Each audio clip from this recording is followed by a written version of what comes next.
Umar accepts Islam. About this time, another very important event took place. Umar, who later became the second Khalifa or the second successor to the Prophet of Islam, was still one of the fiercest and most feared enemies of Islam. He felt that no effective step had yet been taken against the new movement and decided to put an end to the Prophet's life. He took his sword and set out. A friend was puzzled to see him going and asked where he was going and with what intent. To kill Muhammad, said Umar. But would you be safe from his tribe after this? And do you really know how things are going? Do you know that your sister and her husband have joined Islam? It came like a bolt from the blue and greatly upset Umar.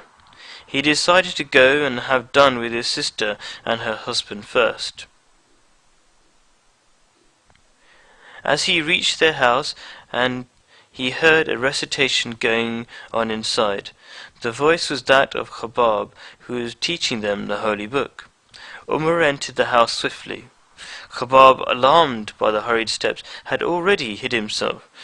Umar's sister, Fatima, put away the leaves of the Quran. Confronting her and her husband, Umar said, I hear you have renounced your own faith. And saying this, he raised his hand to strike her husband, who was incidentally his own cousin. Fatima threw herself between Umar and her husband, so Umar's hand fell on Fatima's face and struck her on the nose, from which blood flowed freely.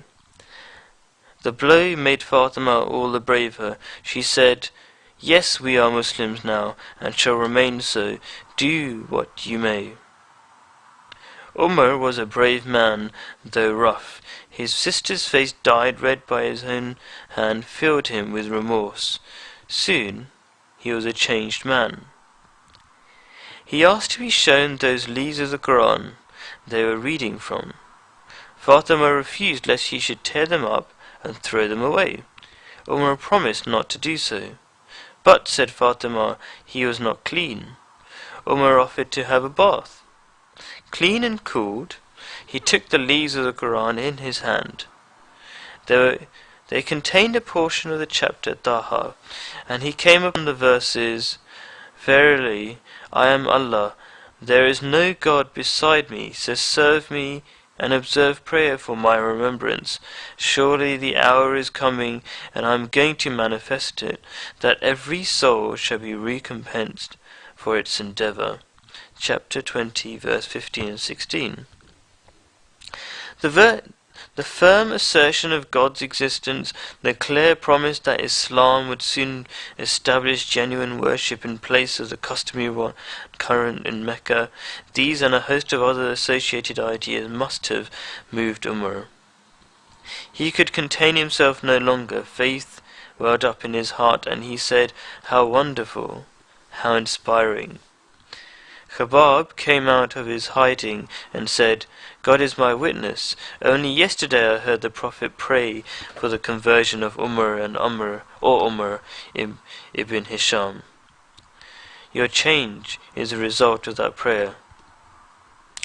Umar's mind was made up.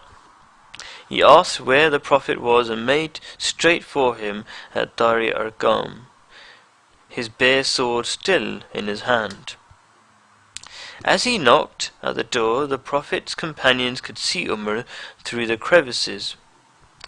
They feared lest he should have some evil design, but the Prophet said, Let him in. Umar entered, sword in hand. What brings you? Inquired the Prophet. Prophet of God, said Umar, I am here to become a Muslim. Allahu Akbar, God is the greatest, cried the Prophet. Allahu Akbar, cried the companions. The hills around Mecca echoed the cries. News of the conversion spread like wildfire, and henceforward Umar, the much feared persecutor of Islam, himself became persecuted along with other Muslims.